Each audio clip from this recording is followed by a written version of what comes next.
Hi everyone, welcome to the Dance Party 247 podcast. You've got myself, DJ Envy, DJ Wongy, and DJ T. Today we're going to talk about general software that DJs use to edit, record, or perform. So over to you, Mr. Wongy. I knew that was coming. Okay, so I haven't got it yet, and I haven't tried it at all. But I have a look at like the virtual DJ. Now, according to like the reviews and everything, it's now like it's the next level. As of to like what you can do with stems. I think what they call stems, which means while you're playing a track, you can take out totally the low, the mid, or the high. If you take out certain things, and you can just have the vocal running, so you can use it as an a cappella, where like sometimes it's hard to find a cappellas like that, which is, so that's a really good thing for DJs to do. It's great for mixing and cutting and sort of styling up your own style of music amongst them tracks. You can make your own sort of music amongst it, it's just it's a really good thing. And everybody's saying it's the new, like the new 2021, it's the new thing now, which is what most DJs are jumping on and putting like presets, sort of partial presets together, and they're creating their own like looping sounds for amongst their set. What do you think of it? What's your view? My view, I haven't used it properly. I do have it.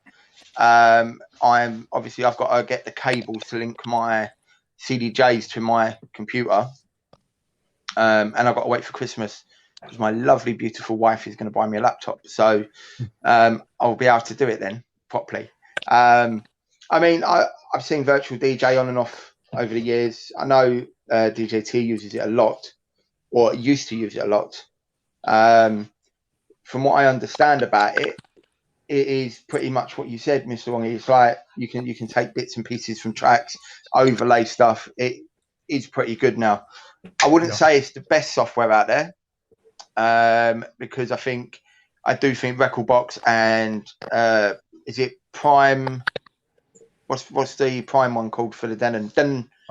It's just a Denon. Prime software. It's the what's it called though? Denon iOS. Anyway, so I think potentially that would be better than Virtual DJ, but Virtual DJ is the most versatile, and I think T would agree with me that it pretty much takes any bit of kit. Where the Denon and the Rekordbox, it's designed for that and that only. I can't actually wait to start using it because I want to hook up some pads and bits and pieces like that. So there will be another video to follow this, guys, in regards to that, once I've actually got round to when Christmas gets here and the wife gets me my lovely new laptop. That's what I'm waiting for. Did you do the video that you said you were going to do for one of the podcasts that says will come out straight away after that podcast? But now you can't even remember that you said you were going to do the video too, can you? But I didn't need to because we've done a new podcast. Yeah, you got out of that good, didn't you? Yeah, they found a back door, didn't they? Yeah, I've had over a decade's worth of use of virtual DJ. I've used it primarily at home and obviously used it on the road as well. It just allows me to have the full use of my tunes on a hard drive, video as well. For a little while I was doing video as well. So you've got obviously the tune, you can just play the audio of it, or you can actually do the video as well. I actually even had it at a point where the webcam was into the crowd so they can see themselves up on the big screen as well. That was the first software for DJs to allow you to do that, because if you remember back in the day, you had to have the DVD versions of the DVJs. DVJs. Which were they were expensive, very expensive. And back in the day, I always wanted one of them. But I'm glad I never bothered now, because you can do it for a whole lot less. In regards to software, you know, you've got green screens, you've got blue screens now. You don't need all that expensive gear anymore, do you? To be able to replicate. It's very versatile. You can have almost any piece of software to hook up to it in terms of MIDI controller. A lot of it is native, and then you can map your own, as long as it reads the MIDI signals. You've got almost any sound card will hook up to it as well. So it is the most versatile. It's probably the most used between home. I think there's a bit of a stigma about it in terms of being the DJ's professional version and using it. But in terms of practicality, it is robust. It does a lot of things that other software has never been able to do, and they've always been in the catch-up mode. So they've been pioneering, especially with video, and obviously now with stems and things of that nature. So that's what I miss now, because I'm on a couple of old 800 Pioneers, and I burn my set for what I do on the online, and I miss the versatility of like, oh, I could have played this tune here, or I haven't burned that tune that I played last week that now would be great to play this week. I don't have the versatility. Excuse me, my tea's at the back of my throat. But yes, I miss the versatility that DJ software gives you with your virtual crate. So you can just say, well, I've had all this music here. I like that. I'm going to put it into a crate, and obviously then that folder is what you use, and you can just top up that folder, and you don't have to go and find the files every week or every day you're using it.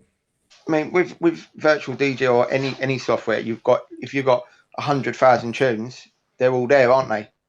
Yeah. All in one place. Everything's you can literally just pick and choose from what you want.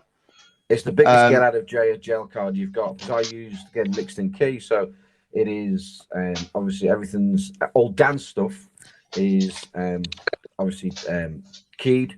So if I want a particular tune that needs to be a particular key, I can search for it by key and then just pick out the relevant tune. So I've had a couple of escapes here and there, and obviously kept the mix going or kept the party going. Yeah, I think the thing that we do forget though is back in the day we never had none of this, and I think we take it for granted now. The technology. Absolutely. I mean, back in the day, you had to learn your music, which is like time consuming. You know, I mean, the wonderful thing about the modern technology now is like, you know, you can download a caseload of tunes. Yeah, let's say you can go and get download 100 tracks, like and then start going through them.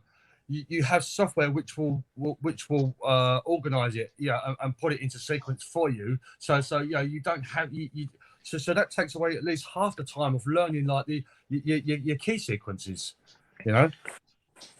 Well, you also have the waveforms as well, in terms of obviously what is your sort of lower tempo, what is your higher tempo, when you got a breakdown, when you got a build up. You can see, and each one is ever so slightly different between the software, but fundamentally you can see the different components of the actual track. So you can say, right, okay, I'm going to mix obviously on a drop, or I'm going to mix on a breakdown, or whatever you're going to do. And obviously then you can see that physically, rather than just either counting your beats or anticipating the building or the dropping of the music.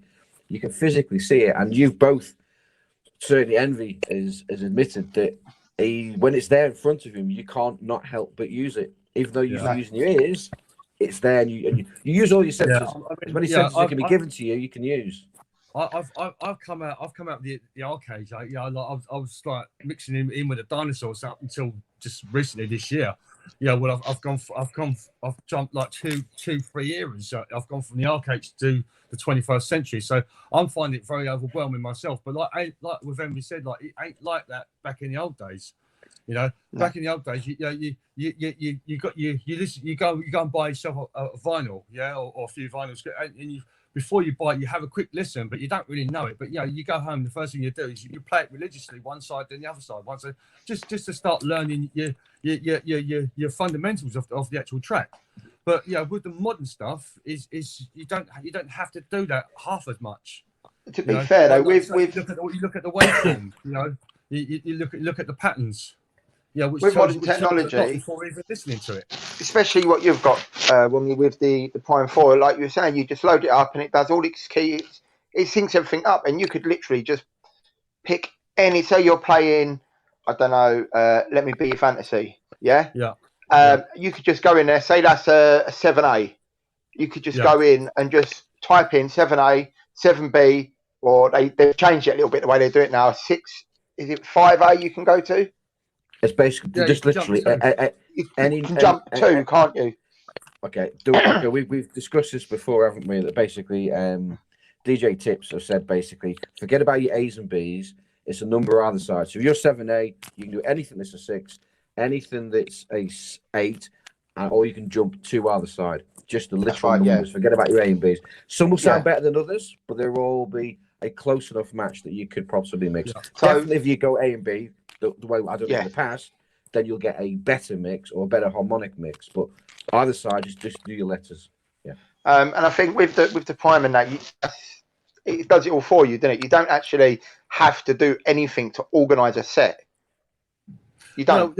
Not not really. I mean, once you load your tracks onto the Prime, then it puts it into key sequence. So initially, Yeah. no, you don't. You can have it harmonically. You can just start anywhere, and work harmonically from that. Going a few tunes up and down on your list. Shall I give you? I'll give a little secret here. I guarantee you, every single 2-hour mix that I do, or I say it's about a 3-hour mix to be fair, because the CDs will hold about on MP3 about 3 hours. I will have done once around the clock. It takes about 3 hours. That's me choosing. I want a couple of those songs there. I want a couple of those songs there. I make sure that I can start on the CD anywhere on that CD.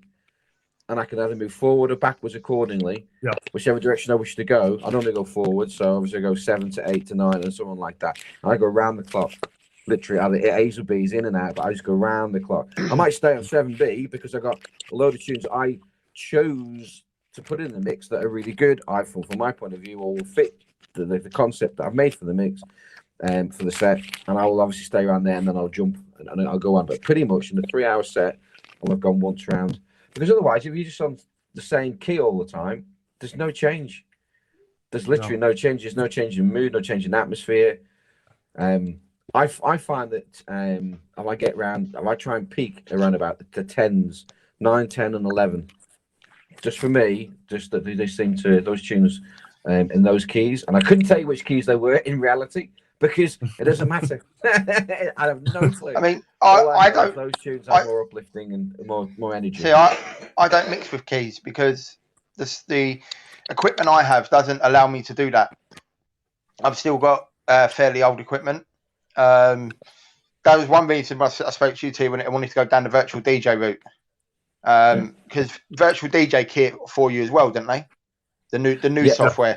New software does. And what I will say is that over the years, I've used quite a lot of different software. I've used Traktor as well for a bit. But I will say is I will rely on the only BPM source to BPM my tracks I rely on is virtual DJ.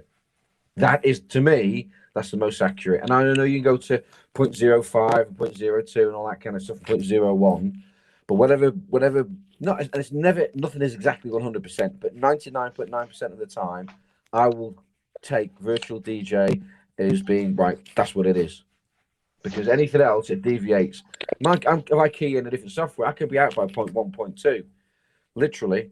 And then if you pitch it to that accordingly, because I work in percentages and pitches and everything like that, and it's out where it should be 128, and it says no, it's 127.9 or 127.8, and it's not. It's 128 all day long, but that other software reads it ever so slightly differently. But I mean, virtual DJ, spot on. If you're going to BPM your tracks, you should only ever use one software to do the lot. You shouldn't be using different softwares. Yeah, because as soon as you start, say for instance, use Rekordbox one day to BPM 300 tracks and key them up and all that, and then you go and use virtual DJ the next day, there will be variations where if you use the same software for everything, it's good practice, isn't it? It doesn't matter if it says it's 128 and it could be 130, 131. Doesn't matter, as long as whatever is the same, and you go up or down. But it is just good practice to use the same software. Let's establish that it's good practice to use the same software. It's good practice to use the same needles on each of your vinyl decks. Two different needles to pick up different frequencies at different rates. They'll give you one might give you a deeper bass, one might give you less bass. So it's always good practice to use the same software or the same equipment. Yeah, you don't really want to be mixing it up because it's not good practice in my opinion. I don't know if anyone else agrees with that, but I would always use the same software. Okay, I've got a question for you, Mr. Wongi. You're using the Prime software. Yeah. Are you actually using cues, or are you actually still using your ear? Because I know that when I go on. I haven't started using the cue points yet. I have noticed there's cue points on tracks. Like when the load up is as you go along, it's got cue points and stuff. It's funny enough. I was just talking to my sister the other day because they just recently got a Prime, around about the same time as I got mine, and she asked me the same thing about cue points. No, I'm still using my tracks like as if it was like a vinyl track, pretty much. Mm-hmm. I'm not setting up all the cues and all the cue points and everything like. I'm just starting to get into looping now. So I'm not stressed about if I've been a bit idle, doing something else or preoccupied while I'm in the mix and stuff, and I'm not so worried about coming towards the end of a track now because I know I can make effectively one track very long, with a loop. So I'm learning that with it. But key points I haven't tried yet. I mean, I have put a couple on just with vocal bits, but I haven't experimented at all with it yet. I mean, I suppose the best software, the most compatible software, well, the only software you'd obviously use with Pioneer would be Rekordbox, because one, you can use it as like a virtual DJ, you can play your music, but also you cue it and you key it, and if you're doing it through Rekordbox for your Pioneer, then and whether you're using cue points or not, it's the best software to go through if you're using that equipment. If you're doing like certain DJs we have on Dance Party, they mix quickly. Now, I don't know. I've never asked them. Are the tunes basically just like 2 or 3 minute edits and they got no choice? Or have they actually queued it up to a point of like, this is where I'm going to mix? Yeah. Because they could obviously take the track to 3 or 4 minutes longer, but they choose to mix at that point. So it makes it sound like more higher intensity. You're going for track. So therefore, cue points would be certainly your outgoing cue point would be very important to have.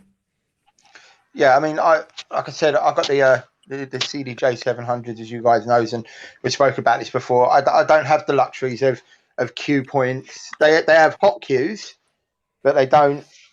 You don't have cue points. That's just done on the live. That's just live, isn't it? Yeah. Yeah. It's a live. Basically, it's a live cue point instead of having it programmed into that track, which is what you can do with the new software. You can't do that with the older stuff.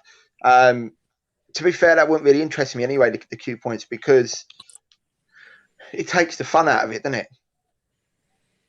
Because you can, if you can have you can cue points some vocals, throughout, and if you say you got like a shortish track, and it's got a few nice vocal like drops inside it, you can get your cue point from it, and then use the hot cue to lengthen that track and enhance it with the cue points. Yeah, but if you're a good DJ, you don't need that. Okay, if you have, I used on my old real loops, I had hot cues, 4 hot cues, and I used to use them to on acapellas or to remix a track around a bit, literally live. I'm just like beat juggle in essence, but obviously on CDJ, so you can take it back to where you were. So obviously you have to get the cue point. I found on Virtual DJ that it wasn't maybe it's my PC. I was always about half a beat out, so I could never get it on the exact point that I needed. I can get it close enough, but I kept pressing the button to go back and maybe to stutter a word, for example, or a drop or anything like that. They just wouldn't quite do it. The time would be slightly out. If I had a CD in it, it was fine. So probably that's something to do with the latency in my laptop. So I never did it a lot when I had Virtual DJ. But when I was just using CDs, then I should do it all the time. And that's what I found when I went back to these 800s. Remember me having a word with you, Envy, about how instantaneously it is that I wouldn't queue things anymore. And now I queue, and I've got a horrible habit of queuing so much that because my sound's quite low on the night, all my wife can hear is going tap, tap, tap, tap, tap, tap, tap, tap, tap, tap, tap. And I mix it. Because I mix through my headphones. You just hear the tapping and a slider going. That's all she is. Well, maybe that's a bit of a sign to. Oh, I've done it again. Professional station, yeah, right. That's another blooper. Just for everyone out there, you never see Envy do that or Wongy do that. It's always DJ T that drops his camera. Always. Actually, do you remember our first podcast? The first one. You were the first to do it. Yes. But that weren't my fault. The suction fell off the window. It doesn't matter how or why. Well, that's what happened anyway. I think you've done it twice in the first podcast. I did. I did. All within a few minutes of each other. I'm a bit more professional now. I have a proper tripod and everything now. So, okay. So I think we covered virtual DJ and mixing. Mixing software. I would just say there's some others we haven't mentioned because probably we haven't directly had much use of. You linked one along today. It's called Mix, which is an open source one, which is free. There's Serato as well, which is a good one. Traktor, which I mentioned before, which is a pretty good standard one. Can I just add something to the? Yeah, can I just add something to the Serato? Generally, Serato works with pretty much everything as well. So if you particularly want a particular bit of software, please check, especially if you're buying a controller. Please make sure you check that if you want to use Serato, that your controller does work with Serato, because they don't all work with every bit of software. If you buy like the RX2 and some of the Pioneers, they will only work with Rekordbox. And some will only work with Serato. Yeah, you get the same piece of equipment, but you've got to buy one version or the other version, haven't you? Yeah, so you must make sure if you are going to upgrade your kit and get certain bits with things like pads and stuff like that, which I've looked into, you have to, the pads I want, you have to use Serato. It wouldn't accept Rekordbox or virtual DJ. You have to have Serato for it. That's the problem I found. I'd also like to add, so if you are going to upgrade your kit, and if you do look into the Denon Prime, Prime is now able with the new software, and it now is able to be compatible with all platforms.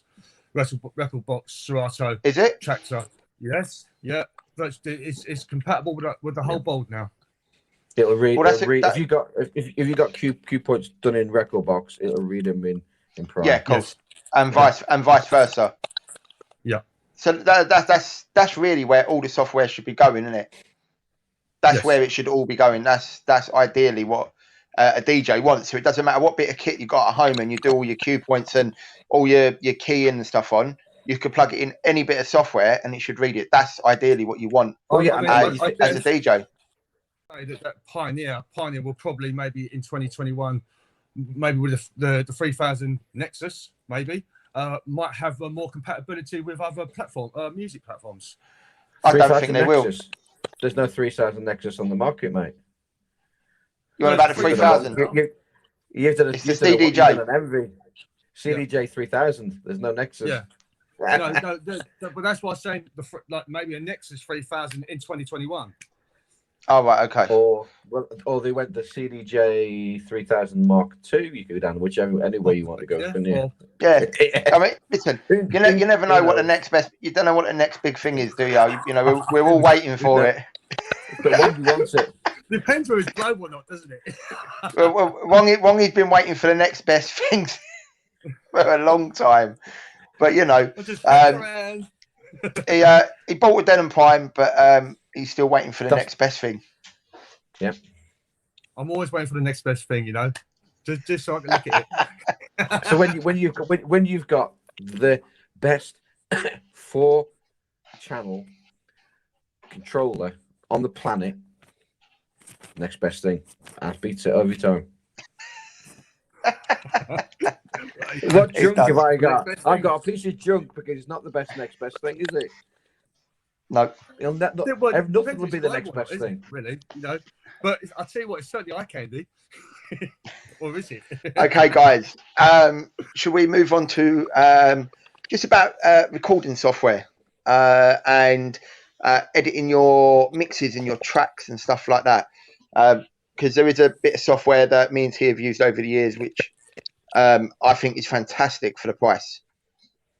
I don't know about DJ Wongy, but he's only just got to grips with Audacity, I believe. Yeah, Audacity. And he is it pronounced Audacity? It's pronounced Audacity, isn't it? Yes.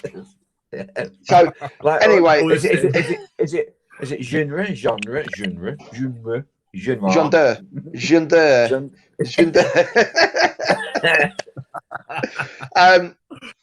Right. So we'll talk firstly about Audacity or Audacity, wherever you guys want to put it. Just put, guys, whoever watches this, right? Just put a comment below. Yeah, like a little video. Well, can you add videos to YouTube and things like that at the bottom underneath? You're showing your age. You used to be able to do a video reply. That's been out like over 10 years ago. I am old. I didn't know if you can still do it or not, guys. Listen, if you want to send us a little video of how it is supposed to be pronounced. Audacity to danceparty247@outlook.com. Please send your videos because we're very curious. We've got Mr. Wong who thinks it's Audacity, and myself with DJT thinks it's Audacity. So we would be keen to know. I've never heard it being called anything other than Audacity. But no, could be me wrong. neither. But moving on, because we could talk about the silly pronunciations all night, couldn't we? So, Mr. Wongy, what do you think of Audacity or Audacity or whatever you want to call it? Well, like you say, I mean, I've only just started getting the grips of it. I know how to record on it now. I know how to export it onto the actual computer itself.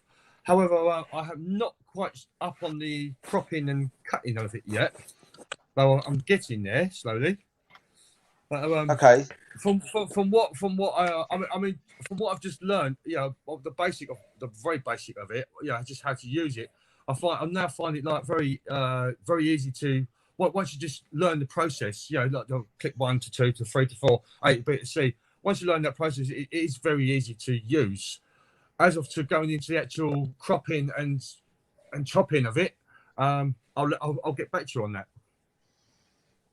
All right. Okay. So, how long have we got to wait for that? Because that will be another podcast, I suppose. How long would we have to wait for the update? How long's a piece of string? The reality is that I've recorded it, Envy. Here, you go and edit it for me. That's what's happening, isn't it? I've managed to press a button and stop the button, and there you go. Yeah, that's pretty much it, isn't it? I mean, Audacity's great. It's not my favourite software. I don't mind using it, No. But there are much better software out there. What I would say about Audacity, one, it's absolutely the best bargain for your penny because it's 100% It's free. Yeah. Yep. And there's no limitations on it either with the free version, is there? No. What I would say, though, is that the recording levels may not necessarily be what you used to. They have a tendency to really suppress your recording levels. For example, I know that on my old mixer, that on the master output, everything used to be at 8 and that was at 0 dB, as where I have to really turn everything down quite significantly to about 4 or 5 on the master output just to be going at -3 or so for Audacity. It comes in really, really hot. So just be careful if you're doing other things. I will add something to that. Oh, sorry. With that, on Audacity, there is a slider to go backwards and forwards to alter the volume on the top right hand side of the toolbar. Yeah, you can do that. So you can actually leave your master volume up and mess around with that. Yes, But you can do it digitally or you can do it analog. What I'm saying is though that if you have that at 100%, which you would normally have for software, and your physical mixer is at the normal level, you're coming in too hot. You're going to have to actually reduce yeah, one of them down. Yeah. I found when I used it to record, it was easier for me to mess around with the digital side of it rather than the mixer, only because when it comes to editing, you're going to have more play with less distortion if you're going to edit your music. So if you're turning it up on the mixer, you're going to have less play on the digital audio at the end because it's going to be it's going to be too loud or too quiet. I think it's not coming. I don't know why where it does that. It's not the music physically is not being distorted, but it's going into the system. Their software is a hot signal. Now, whether that's to do with microphone inputs or the way they process it, their algorithms, I have no idea. But the music's actually not distorting, but obviously it says on their end, it's basically totally on the red, completely on the red. It doesn't even come down into the green. So, I mean, there is a quirk with that. However, there is a better piece of software that Emmy's going to talk about now that we have used over the years that you don't have to do any of that.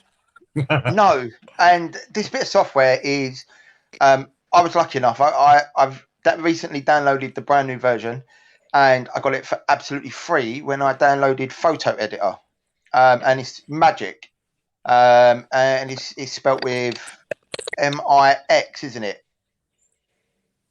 Is it MIX? They spell it. It is, yeah. And basically, you set your levels up on your mixer, blah blah blah, all good. And then once you've recorded, this is just a brief. You can go in there and you can change it all because it's got everything in there for mastering, recording. You can set your track markers. You can do absolutely everything. I mean, for me, that is the best bit of kit. Between the two that we have just talked about, it is a simpler system. Audacity, you can have plugins as well, but Magic has the plugins already given you. It has a compressor, it has a silencer, it has a pop filter, it's all there, and it's easy to use.